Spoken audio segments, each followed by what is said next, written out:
Bonjour, aujourd'hui on va voir la stoichiométrie. La stoichiométrie, c'est un mot compliqué pour dire résolution de problème dans le fond. Quand on fait de la stoichiométrie, c'est de la résolution de problèmes en chimie.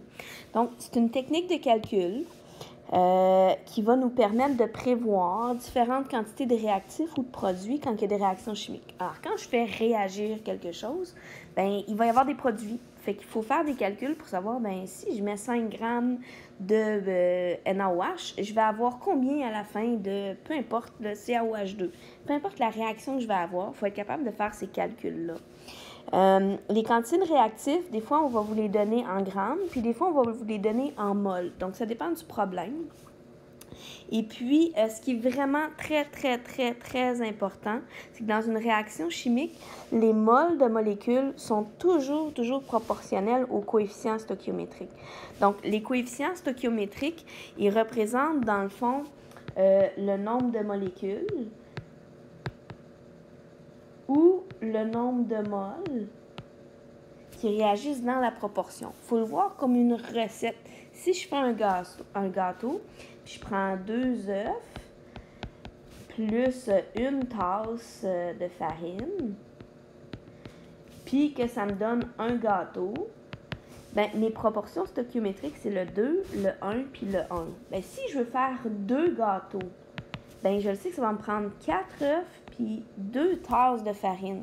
Comment j'ai trouvé? C'est par proportion. J'ai fait des produits croisés entre mes différents coefficients dans ma recette. Donc, ça va être super important de se rappeler de ça. La deuxième chose qui est vraiment hyper importante, c'est que la masse des molécules, elle respecte la loi de la conservation de la matière, c'est-à-dire que la masse des réactifs est égale à la masse des produits au total. Ça, c'est toujours vrai. Mais elle n'est pas proportionnelle au coefficient stoichiométrique. C'est normal parce que la masse des œufs, par exemple, c'est pas la même chose que la masse de la farine, c'est pas la même chose que la masse du gâteau au total. Donc, je peux pas dire que si je prends 5 grammes d'œufs, je vais avoir au niveau de la masse de la farine, ben si c'est du 2 pour 1, je ne vais pas avoir 2,5 grammes de farine. C'est pas vrai, ça, ici. Donc, ça va être bien important à faire attention à ça. La masse, elle n'est pas proportionnelle au niveau des coefficients stoichiométriques. OK? Donc, ça, c'est toujours à garder en tête. Autre chose qui est très important en stoichiométrie, c'est qu'il y a plusieurs techniques. Et ça dépend comment on peut le voir, mais dans votre cahier, il y a une technique. Et nous, ce qu'on va voir dans ce document-ci, c'est la technique que je vais vous demander d'utiliser. Donc, j'exige en tout temps la technique qui est dans la vidéo, qui est ici, qui est dans vos notes de cours, dans votre document. Donc, ce que vous allez avoir dans votre cahier, ce n'est pas une technique que j'utilise. Ça veut dire que si vous allez dans votre manuel et que vous allez à la page 115, 116, 117, je vous demande de barrer ces pages-là. Allez pas lire ces pages-là, ça va juste vous mélanger. C'est une autre façon de faire de la stoichiométrie. Je la trouve plus compliquée pour rien, elle demande plus de technique. Moi, ce que je vous demande, c'est d'utiliser le tableau que je vais vous montrer. C'est obligatoire dans vos exercices et dans vos examens. Faites attention, par contre, le tableau que je vais vous montrer, ce n'est pas une démarche. C'est un support à votre démarche. Il doit être là. Si vous ne le faites pas, vous allez avoir de la difficulté à faire votre stoichiométrie.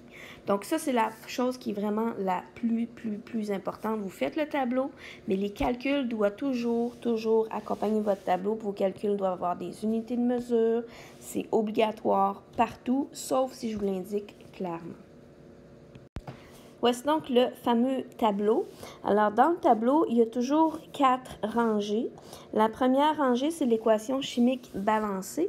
Alors, si je fais, par exemple, 2A plus 3B et que ça me donne comme réaction A2B3.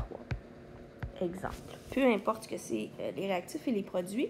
Et cette équation-là doit toujours être balancée. C'est très important. Une fois qu'on a l'équation balancée, on va mettre en évidence les coefficients. Quand vous allez être bon, vous ne serez pas obligé de faire cette rangée-là. Mais au début, ça va être bien important de mettre vos coefficients en évidence.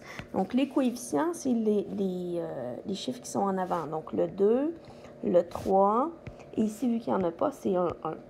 Donc, ça, c'est ma proportion stoichiométrique. Vous vous rappelez tantôt, je parlais du gâteau, c'est 2 œufs plus 3 tasses de farine me donne un gâteau. Alors, il faut toujours respecter ces proportions-là. Une fois que vous avez fait ça, bien, vous allez mettre vos données du problème. Donc, la première chose, les moles sont toujours proportionnels au coefficient dans votre tableau stoichiométrique. Donc, vous avez toujours le droit de faire des produits croisés quand vous avez des moles avec les coefficients. Donc, si je vous donne un exemple, puis je vous dis que j'ai 4 moles de A, bien, je sais que ça va produire 6 moles de B. Pourquoi? 4 fois 3 divisé par 2, ça me donne 6. Ça, c'est une possibilité.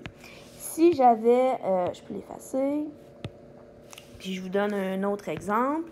Si j'avais une mole de A, bien, je peux avoir des fractions, là. Donc, je vais avoir 1,5 mol de B et 0,5 mol de AB3.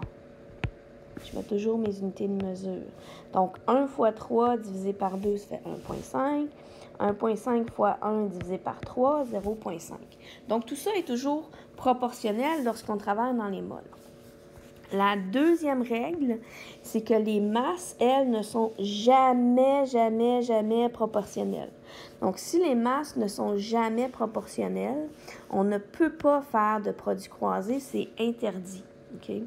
Donc, jamais on va avoir de produits croisés. C'est pour ça que la ligne ici, elle est double. Okay? On ne peut pas faire de produits croisés. Donc, si je vous dis que j'ai 5 grammes de A, je vais devoir transformer mes grammes en mol. Et lorsque je veux transformer mes grammes en mol, on va parler toujours de la masse molaire. Donc, que je transforme des grammes en mol ou des mols en grammes, je dois aller chercher la masse molaire, dans ce cas-ci, de A. Pour savoir, une mol de A, ça pèse combien? Si j'ai 5 grammes, j'ai donc combien de mols?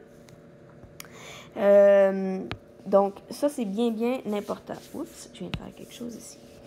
Alors, ça va être super important. Faites attention aussi, la masse molaire, c'est pas la masse molaire de 2A. C'est la masse molaire juste du A. Je veux savoir un œuf, ça pèse combien.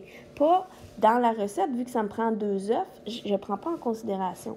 Les coefficients vont être pris en considération uniquement dans mes proportions de produits croisés. Donc, on va se promener comme ça dans le tableau. Une fois, par exemple, si je cherche, j'ai 5 grammes de A, puis je veux savoir ça va être quelle masse de AB3, bien, je vais aller me promener dans mon tableau. Une fois que j'ai mon nombre de moles, je vais le ramener en masse avec la masse molaire, mais dans ce cas-ci, du AB3. Je vais faire des exemples avec vous dans le prochain vidéo.